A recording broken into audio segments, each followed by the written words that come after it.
Continuous గా 11 months పెరిగింది కదా మార్కెట్, ఎక్కడ పడకుండా.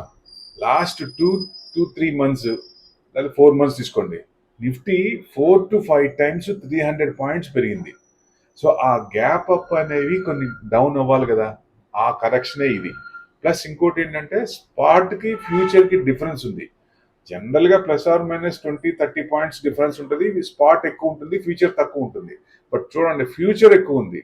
సో ఆ ఫ్యూచర్ పాయింట్స్ ఎక్కువ ఉన్నాయి కాబట్టి అది కూడా డిస్కౌంట్ అవ్వాలి కాబట్టి ఇంకా కొంచెం పడచ్చా అంటే నీకు కొంచెం నెగిటివ్ కనపడుతుంది, ఇంకొంచెం అది కవర్ అవుతుంది అనేది అనిపిస్తోంది. చూద్దాం. ఎందుకంటే ఇవాళ చూసి కొందాం అనుకునే వాళ్ళు స్టాగర్డ్ మేనర్ లో కొనొచ్చు.